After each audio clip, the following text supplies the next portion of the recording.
Hello, good morning, good afternoon, or good evening, wherever you are on this beautiful planet of ours. Welcome to Sustainability in Your Ear.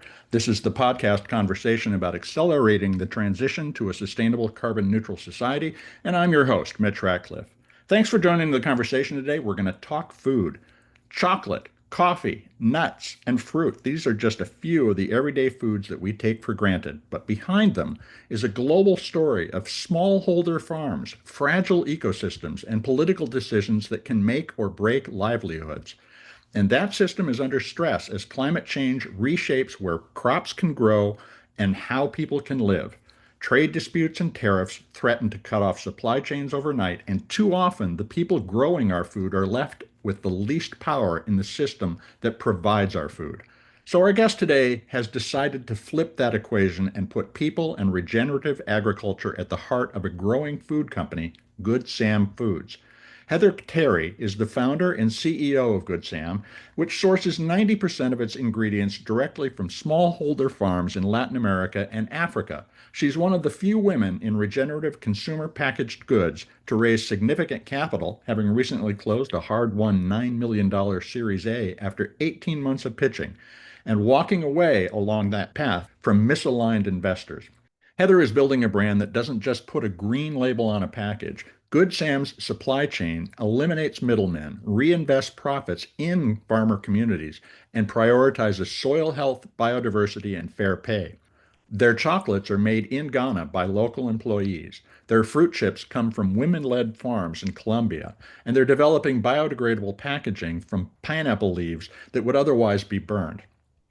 At a moment when tariffs on cacao and coffee loom and climate volatility is the new normal, Good Sam is a case study in what it takes to build a regenerative business without compromising your values. So, we're going to talk trade policy, climate risk, and what the U.S. food system stands to lose if smallholder farmers are pushed out of the global market.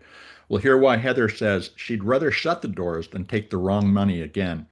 So you can learn more about Good Sam and shop at goodsamfoods.com. Good Sam Foods is all one word, no space, no dash. Goodsamfoods.com. We'll dive into the global food system right after a quick commercial break.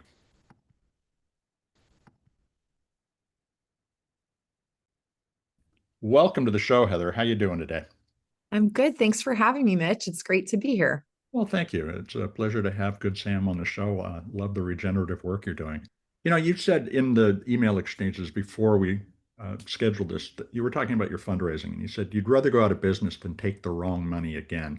I'm curious how your past experiences as a founder shaped that philosophy and has for Good Sam since day one. And I'm curious, what was the bad money?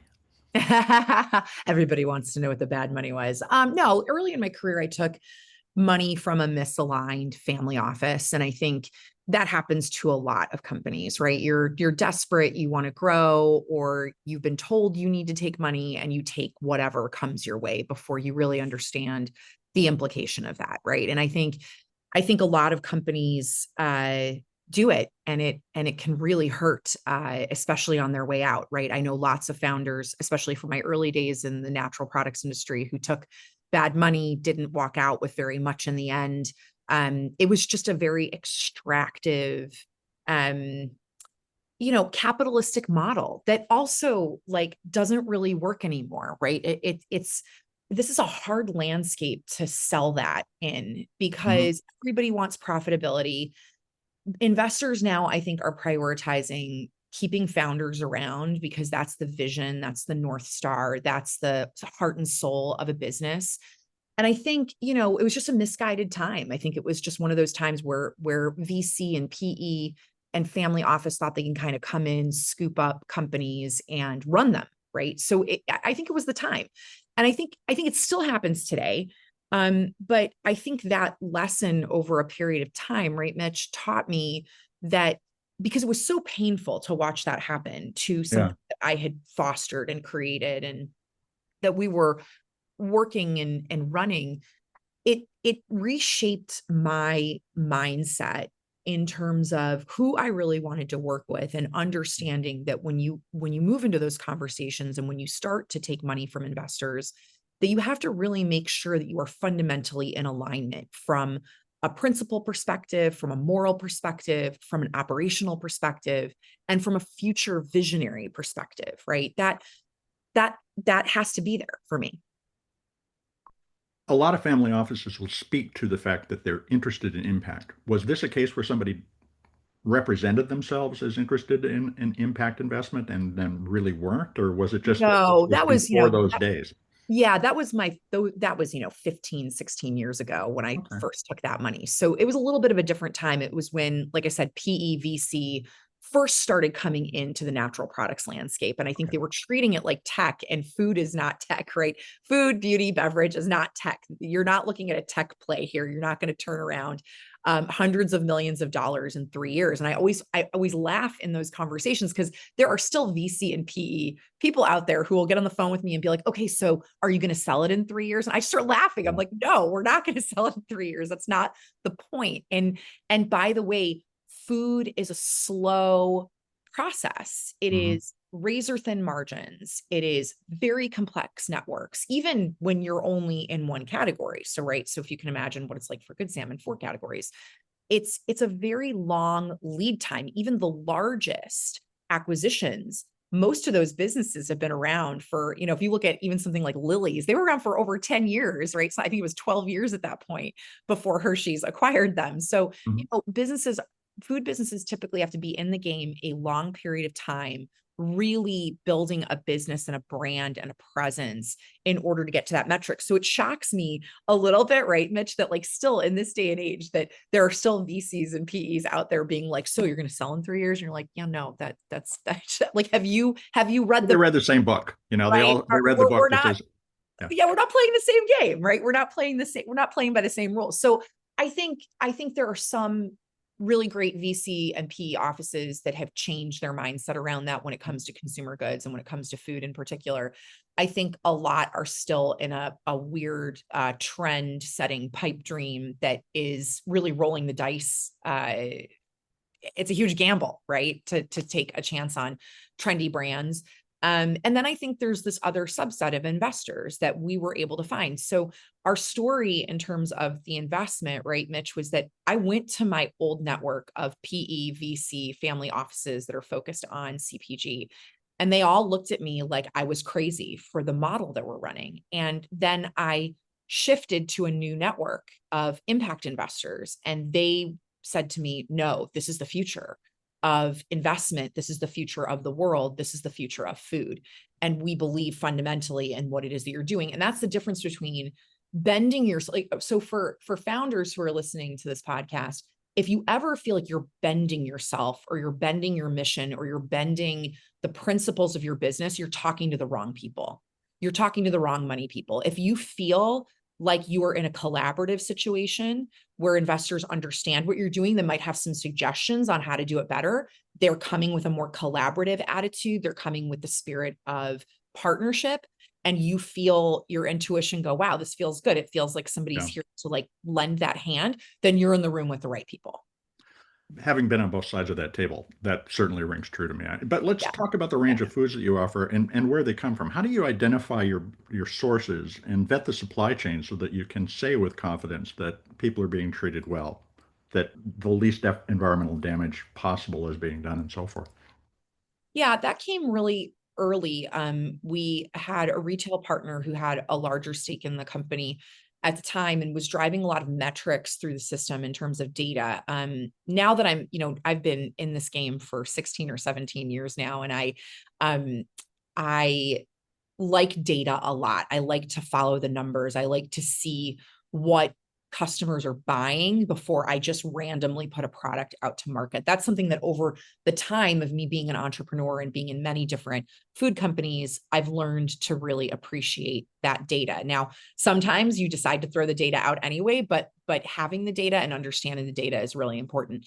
So we followed data and trends in commodities primarily, mostly data and consumer data and spending behavior from consumers. We're in a heavy commoditized business, right? To sit there and say, I'm going to go into coffee, chocolate, nuts, and fruit. It's commodities. This is not groundbreaking stuff, right? We have some innovation on the fruit side, but other than that, we're selling high quality commodities that are principled, right? Principled high quality commodities. So the data was really important in terms of what are consumers buying? Why are they buying it? Why should we put another offering out there? Where's the white space on the shelf? What is private label offering that we don't want to touch because it's too big? And what are they not touching? And where's the opportunity? And that was kind of how every SKU was born, right? And some of them worked and some of them didn't work. I think when it comes down to countries and supply network, as we call it, that was harder, right? We were building this thing during COVID, and it was literally like flying a plane and building it at the same time, right? We didn't really know, and we were dealing with a lot of, we have very seasoned CPG people who work for us and who've been in the game for 10, 15 years, leaning on a lot of our networks, leaning on a lot of people that we really trusted to know what was happening, lots of special visas, lots of empty flights to places like Africa, which was completely trippy and bizarre. But we got there, and part of that system for us, Mitch, is that we get on the ground, we're vetting, we're asking a lot of questions, we're continuously testing the system, we're continuously supporting the system, but our team spends a meaningful amount of time on the road every year, right? It's, for us as a business, that's a big part of our P&L, is where we spend our time and how much of our time we spend there, because we understand how important it is to have that connection with our farmers on the ground. Well, we're at the dawn of an era of provenance information, and you mentioned your passion for data. What does the data say about how consumers are engaging with that information? What are they telling you about their interest in knowing where their food came from? This is such an interesting moment, because I think if we were in a different administration and there wasn't so much chaos, I think that we were trending toward people wanting to understand more about their food. I think the MAHA movement supports that. And I think there's a big interest in what is in our food. I still don't think there's a big interest in where our food comes from. But why do we do it, Mitch? I want to kind of back out of that a little bit. Like, I'm perceived as a do-gooder, but I'm also an American and I'm a capitalist and I have to make money in this business, right? So why do we do this? Yes, we do this because it's the right thing. We do this because we're all passionate about this. That's a given. Nobody gets into this work without really believing in strengthening supply and doing the right thing. But when I think of it from the capitalistic lens, when I put that hat on and understanding that this business has to make money, all of that aside, I'm looking right now, me and my team and our board are looking at right now what the next 10 or 15 years look like for commodities and for crops. And the problem there is that it keeps getting worse. We're having weather events, whether they be drought or flooding or wrong temperatures or rising temperatures, whatever it is, or disease that is created because the correct environmental conditions are no longer available in multiple ecosystems. When I look at that from a business opportunity perspective, and I think about the fact that GOODSam purchases everything between 200 and 400% more than a commodities trader or somebody in the middle, right? Or big multinational conglomerates, I start thinking about how yield is going to go down. It already has gone down. And when I'm a farmer, and I suddenly have leverage, who am I going to sell that product to that I have? It's the relationships that will matter. It's relationships. Yeah. So my point is, like, yes, we have a do-gooder angle. Yes, we are deeply concerned for the planet, but even thinking of it through the lens of my competitors or the big guys who have preceded us, right? The big CPG companies that have preceded us, what I believe they're missing, and what I believe some really extractive investors are missing, is this conversation around, you will extract to the end of the earth and you will run out of places to extract from, because suddenly, in a system where there is not as much yield available, farmers will have leverage and they will go to the companies that have done right by them. And that is where the crossroads happens, right? For companies like ours and the big CPGs, who will have a difficult time moving forward in their businesses because they are much more short-sighted than we are. Your consumer is willing to pay that premium. Yes. both for the quality of the food and what the food does for the people who grow and produce it. Hmm. Right now. Returning to the question I asked, what do you think the role of the consumer is? And once they know that kind of information and can value it, how can they make the change in the market that enables more companies like Good Sam to take root? Yeah, I think consumers have a big responsibility, but I also want to be sensitive to the topic, right, Mitch, that our products are not accessible to everyone in the United Mhm. States. That's not lost on us, right? Um, this is a part of the leveling out of the market. Look, in the United States, we've never purchased food at the correct price. The aggregate grocery store model is broken. It is razor thin margin. Consumers are used to very, very low prices. We Mhm. are one of the most developed countries paying the least amount of money for our food in the world. That right now I'm watching that break, right? I think we're all watching that break because of tariffs, because of again, low yields and climate change and problems there. Just look at coffee as a commodity, right? And how coffee is struggling from a planetary perspective, from a tariff perspective, and then getting into the hands of consumers, right? Who rely on it, right? For better or worse, we're all addicted to coffee in the United States. Like that's a fact. And we drive a lot of revenue through coffee in this country. So yes, our consumers that can spend more money have a responsibility to show up and to spend their dollars to kind of put their money where their mouth is. For us as a company, though, we have to look at how, as we scale and we grow, we can make these products more accessible to lower income demographics. And that's something that is very much on our radar.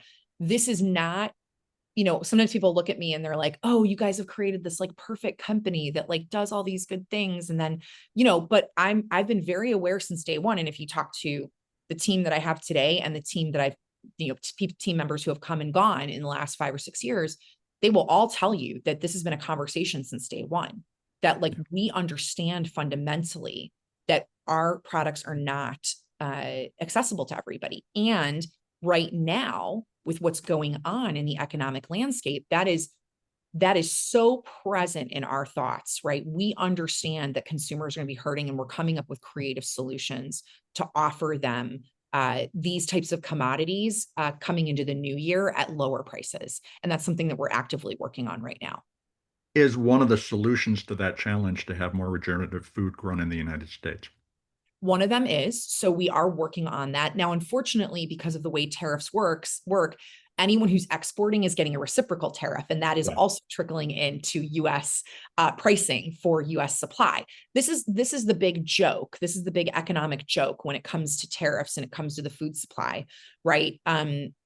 It's like our government is in a silo and they're not talking to the right people about things. And even when they talk to companies like Walmart, they're not getting the full picture, because Walmart cares only about its shareholder price. It's not considering in that conversation all the layers below it, right? So I think we're missing, it's like a disjointed business, the way that the United States is operating right now. We're not talking to all the stakeholders, so we can't really understand the full implication. And I don't think we're going to see that full implication until January of next year. I think then we're going to really see what these tariffs do and what climate change and the reduction of yield for products is going to do to the US economy. We are in the last gasp of that economy, I believe, and I Yeah, hope. so too. About 75% of your products are already coming from regenerative sources. Mhm. The rest, you say, are in transition. What are the biggest barriers to getting that last 25% gap Yeah. closed? It's crops like pineapples Mhm. that need full sun and grow on the ground. And so planting cover crops and planting shade crops are, really, really hard. And so there are other ways that we're tackling that. But for things like pineapple, it's a 10-year transition. It's a lot of experimentation. It's a lot of figuring out what's going to work and what's not going to work. One of the things that we started doing in those groves is that the farmers are planting avocado trees and they're letting them grow to a certain height, and then they're uprooting them and they're putting them then in their own place, right? Hmm. So there's some experimentation going on there. Those farmers have already implemented practices like compost, working with different types of inputs that are moving them toward even USDA organic certification. They're all non-GMO verified, but they're still not quite there. In addition to that, right, Mitch, when we talk about regenerative, the cost for regenerative to farmers to get certified is very, very high.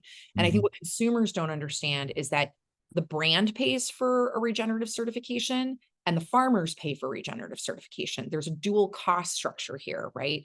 And not only is it the cost of the certification, which is quite high for them if you consider what they're actually bringing back into their pockets, but they also have to revamp certain practices in order to make that regenerative certification work.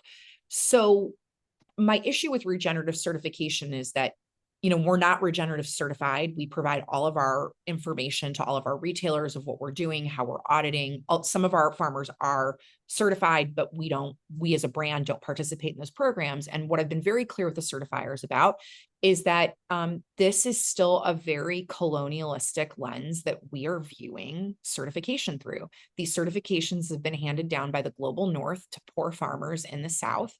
And until we can level the playing field financially for them to participate, not only from a financial perspective, but also from an ideological perspective, we're not helping, right? So a lot of our farms are very remote. They're indigenous. They are, and indigenous farmers, when you talk about regenerative certification, right, Mitch, they're looking at you like, what are you talking about? We've been doing this for thousands of years. Like, We why didn't are you change. saying I have to do this one thing? Like, we're taking care of the land. We're stewards of the land, right? So it's a really fine balance.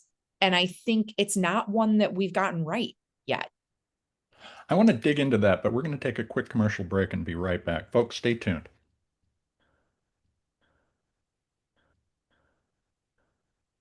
Welcome back to Sustainability in Your Ear. Let's continue the conversation with GOODSam Foods founder and CEO, Heather Terry. The company has built a fair regenerative supplier relationship network all around the world. And Heather, your comment about the certification process, I want to ask a little more about that. We've written a lot about this, trying to identify what are legitimate certifications, what are self-serving or basically marketing certifications. How do you think about the authenticity of the information that you're delivering as standing as a certification in and of itself? Is that the right way to approach this Yeah, problem? I think it's complicated. And, a lot of people see me as a person who pushes back against certification, but we are USDA organic certified. Mhm. We are non-GMO project verified. The reason we're okay with those certifications and the reason that we've decided those certifications are important is because those certifications have everything to do with inputs. Mhm. They're cut and dry, right? You may not use this, you may use this, and we test the soil every couple of years to make sure that those inputs have not been inputted into the soil. It's pretty cut and dry when it comes to organic and non-GMO certification. It's about what you're putting on the product, and also in the case of genetic modification, obviously in the United States, there's only, a handful of things that can legally be genetically modified. That'll probably change in the next couple of years. But around the world, we're trying to make sure that we're not disrupting nature. So we like the way those certifications work, and I think they're very standard, and consumers understand them.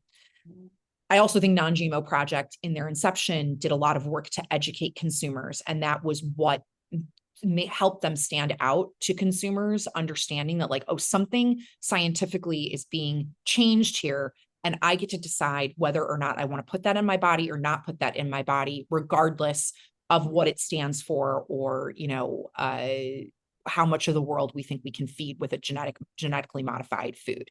Fine. Okay.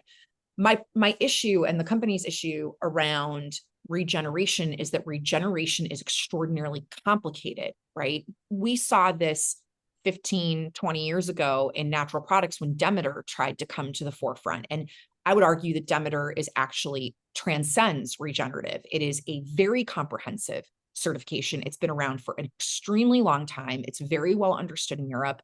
It deals with organic, it deals with genetic modification, it deals with regenerative, it deals with land stewardship, right?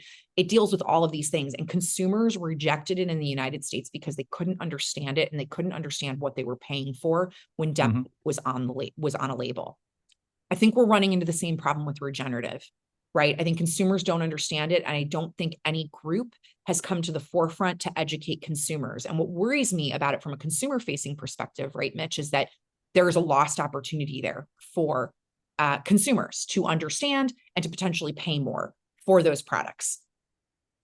So, if I can summarize what you said, the challenge with a lot of the certifications that we see today is based on the fact that they're focused on inputs only, that not really systemic certifications. They're they address certain check boxes, but don't Yeah. address the entire system.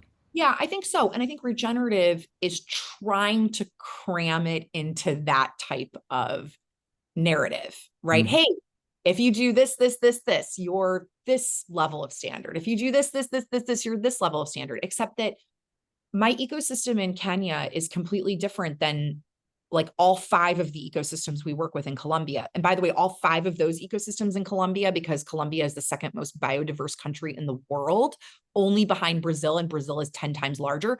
All Mhm. of those ecosystems are different. So the rules don't apply the same way, right? So when I'm looking in Santa Marta and then I'm sitting in Tolima, I don't have the same ecological system and I can't get to the same level of standard in those 2 places. In addition to that, I think these standards were thrown together through an American and European lens. And I Mhm. think that's fine if you're just talking about inputs, right? If you're just talking about what you put on something. But when we're talking about land stewardship, you have to involve communities in that conversation. You have to involve farmers in that conversation. You've also accrued a certain perspective that gave you, as Yeah. you told me before, Yeah. kind of a insight into what was going to happen with the tariffs on cacao and coffee and other tropical crops. Why weren't you blindsided by that? How were the benefits of the network that you built prepare you for what has happened? Well, I'll tell you, when a politician gets up and they say something, I take them pretty seriously. And certainly coming into a second Trump administration, I really believed fundamentally that he was going to make good on everything that was in Project 2025. Mhm. And so when we started here, it was very funny. There's actually a funny story on LinkedIn, on my LinkedIn, about Expo West last year. For those of you who are not in the industry, Expo West is a big food trade show and it's lots of education and things like that. And I was running a roundtable on tariffs, and people came by. No one came to my talk, and people came by and they're like, "This will never happen. This will never happen." I was like, "I will bet you money right now here on the table, this is going to happen. He is going to do it." And sure enough, a couple weeks later, he did it. And we took that very seriously and we changed our prices immediately, right? Which I think a lot of other brands twiddled their thumbs and didn't know what Yeah. to do, right? But I take politicians very seriously at their word, and I prepare for everything that they say they're going to do, whether or not it happens. Because I think as a business leader and a business owner, you have to be prepared for those variations in politics and government all across the world, right? We deal with lots of different governments and we deal with lots of different things. The difference is most of the governments that we are dealing with are trying to get US export, US and European export. They want to do business with the United States because it's fundamental to their GDP. It's fundamental to the health of their countries, right?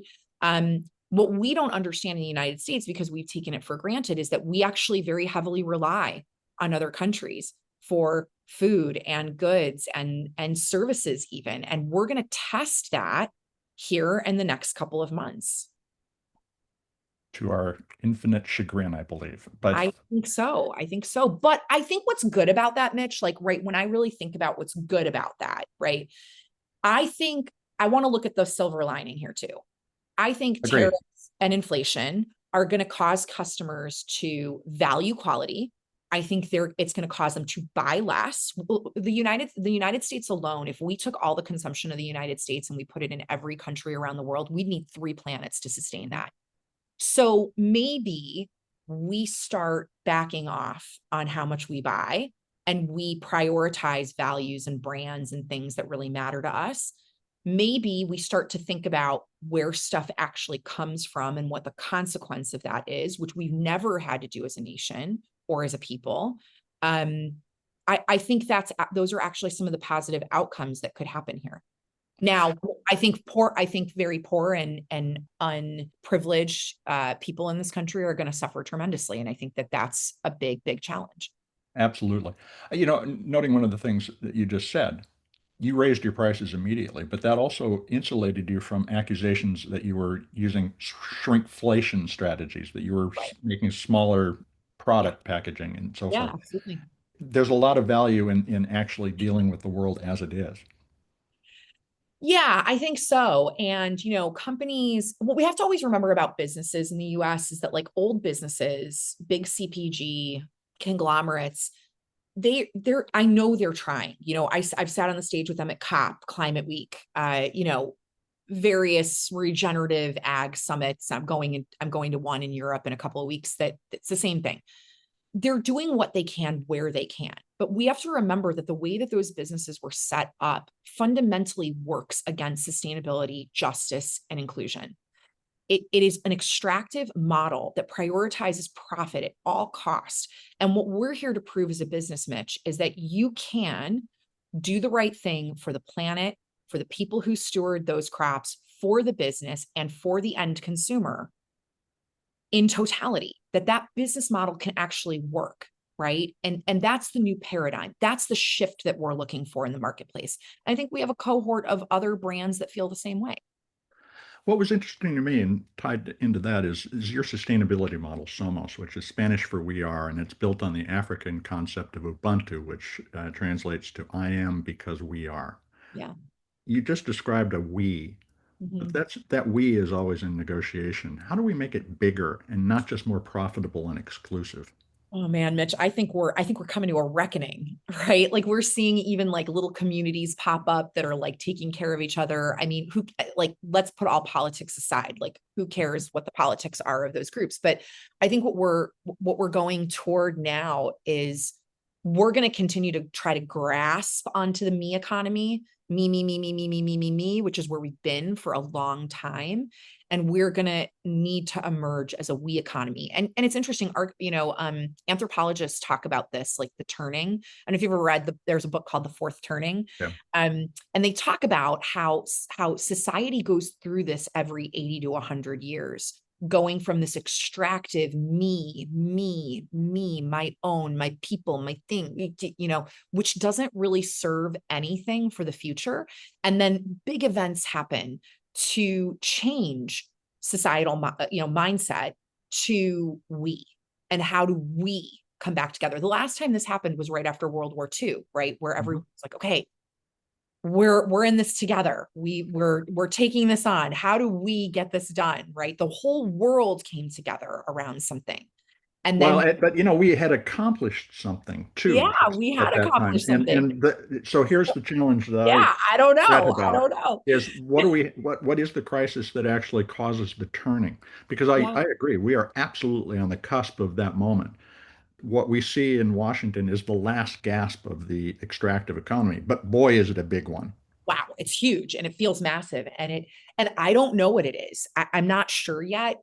Every day I wake up to the news like all the rest of us going, what's gonna light on fire today? Right. I Yes. mean, it's so overwhelming. And I do think we're gonna see a big change in this country. I think it's going to get worse before it gets better, just like it always does in these situations. But I do think that 20, 25 years from now, we'll still be dealing with some of the wreckage, but I think we will be emerging into something better than we were. Do you think that the United States has become a toxic setting for regenerative and responsible food companies? Absolutely, because I think it's siloed. I think the whole narrative is siloed. I've written a few pieces about Maha and what's happened in the current administration, And look, this is not, again, this is not about me being a Republican or a Democrat. This is about me looking at the landscape going, okay, we're saying we want MAHA. We're saying we want to make America healthy again. I fundamentally agree with that, right? I don't agree with some of the policies of RFK by any stretch of the imagination. I vaccinated my kid, like all those things. But I do agree that we're a very sick country and we need to do something about it. But when I look at the defunding of the EPA, the defunding of USAID, the defunding of the deregulation of toxic chemicals, the persistence of things like glyphosate in this country, they do not line up. Policy and rhetoric are at exact odds right now. And that is fundamentally my problem when it comes to my industry with this administration. So, do you envision a time when the United States pays a little more for its food, but is also healthier? Because of all the advanced economies in the world, we are the least healthy. You have 5 minutes with Bobby Kennedy. What do you tell him? I tell him he's got to negotiate because the policy and his promises don't line up and they never will. And eventually people wary of that, Mhm. right? Eventually people will turn on you in that.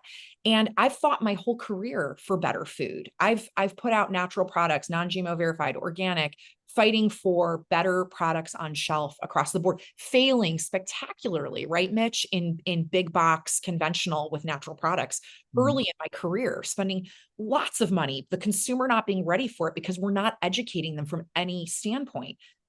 This there's a really interesting moment here where you have the ear of the American consumer. And if you Mhm. don't get it right, it will fail again. And this time, I don't know if it's recoverable. Why? Because big banks and VCs are buying up farmland in the United States at an Mhm. alarming rate. This is our opportunity. If you can't get policy to line up with your principles and your rhetoric on the health and human services side, it is going to take decades to recover from this. We are headed for a reckoning, I think and so. we are going to need to learn a lot from it. I think so. I think so. As you think about Good Sam and the years ahead, you've closed around recently and so forth. Yeah. What's ahead? What can shoppers expect from you as you learn through this crisis? Oh, I mean, every day feels like it is a new situation. And so the flexibility that I think my team has had to come to the table with has been unprecedented. I've been in natural products for over 15, 16 years, and I've never seen a landscape like this. I've never seen a financial landscape like this. I've never seen a consumer landscape like this. It is up and down, up and down. One day you feel like you're on solid ground, and the next day you feel like the entire world is falling apart. I think it's going to require leadership on a level that is that we've never seen before. And I think leaders have got to be really healthy. They've got to be we've all got to be kind of really tapped in to our own spirituality, our own self-preservation, and what it is that we're doing for ourselves in order to continue to lead and continue to be part of the narrative. I think that piece of it is so important because it's so stressful and we're being inundated with so much from this administration, from climate change, from the happenings of the world, that we're constantly pivoting in business right now, especially those of us that are in small and medium-sized enterprises. These are the hardest parts for businesses when we're growing and we're trying to get over the hump and the inflection point. So I think those pieces, strong leadership, clear leaders, leaders who aren't willing to back down. Again, I will say very plainly, for me, what's happening in this movement and what's happening in the United States, I have my own personal political views, right, Mitch?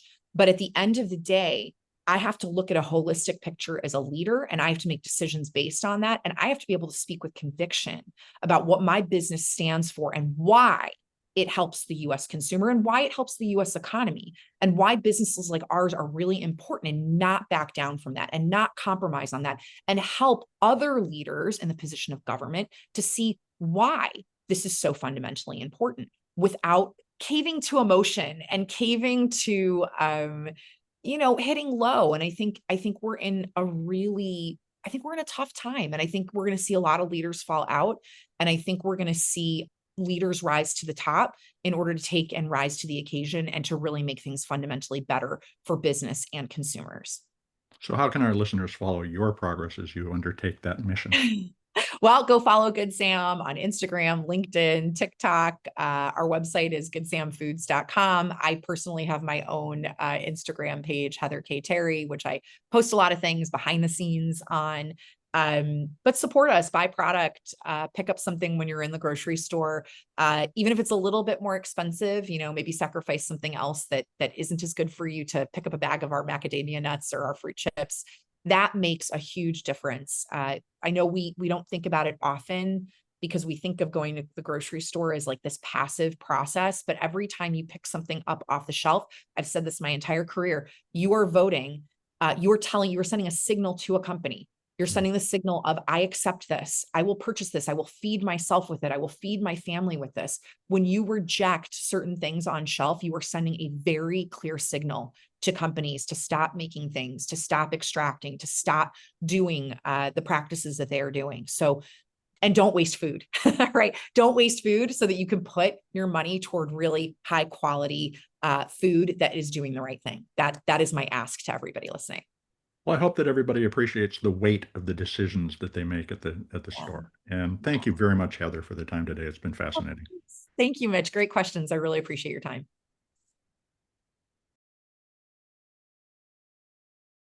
Welcome back to Sustainability in Your Ear.